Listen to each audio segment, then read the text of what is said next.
Miracles TV நேயர்களுக்கு வணக்கம். மொத்த சட்டமும் மாறிடுச்சு. இனி ஐபிசி, சிஆர்பிசி இல்ல. 3 குற்றவியல் மசோதாக்களுக்கு ஜனாதிபதி ஒப்புதல். இந்தியாவில் அமலில் இருந்து வரும் சட்டங்களான ஐபிசி, சிஆர்பிசி எவிடன்ஸ் சட்டம் போன்றவற்றை மாற்றும் 3 குற்றவியல் சட்ட மசோதாக்களுக்கு குடியரசுத் தலைவர் திரௌபதி முர்மு ஒப்புதல் அளித்திருக்கிறார். இந்தியாவில் பல ஆண்டுகளாக குற்றவியல் சட்டங்கள், தண்டனை சட்டங்கள், சான்று சட்டங்களான ஐபிசி, சிஆர்பிசி, எவிடன்ஸ் ஆக்ட் போன்றவை நடைமுறையில் இருந்து வந்தன. ஆனால் சில நிமிடங்களுக்கு முன்பிருந்து அவை முழுமையாக மாற்றப்பட்டுள்ளன. இனி அவற்றின் பெயர் ஹிந்தியில் பாரதிய நியாய சன்ஹிதா, பாரதிய நகரிக் சுரக்ஷா சன்ஹிதா, பாரதிய சாக்ஷ்யா என்று அழைக்கப்படும். ஹிந்தியில் மட்டுமல்ல, நாடு முழுவதும் இதே பெயர்கள் தான் இனி பயன்படுத்த வேண்டும்.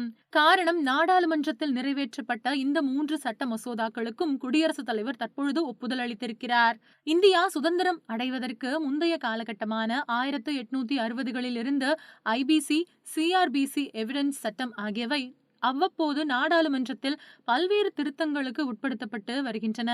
இந்த நிலையில் இந்த 3 சட்டங்களையும் மொத்தமாக மாற்ற இருப்பதாக மத்திய உள்துறை அமைச்சர் அமித்ஷா கடந்த ஆகஸ்ட் மாதம் அறிவித்தார்.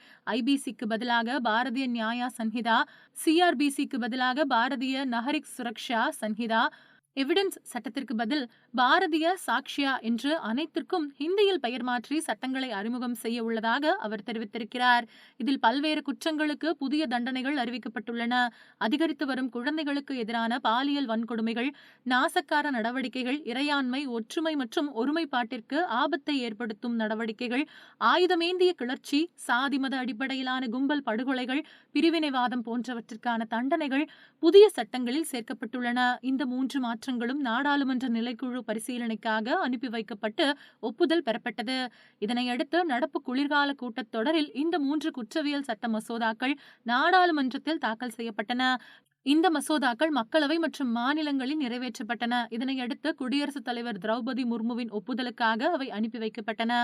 இந்த நிலையில் தற்பொழுது குடியரசுத் தலைவர் திரௌபதி முர்மு இந்த மசோதாவிற்கு ஒப்புதல் வழங்கியிருக்கிறார். இதன் மூலம் பழைய ஐபிசி, சிஆர்பிசி எவிடன்ஸ் சட்டங்களுக்கு மாற்றாக 3 புதிய சட்டங்கள் அமலுக்கு வருகின்றன. மீண்டும் அடுத்த செய்திகளில் சந்திக்கலாம். அதுவரை இணைந்திருங்கள். நன்றி, வணக்கம்.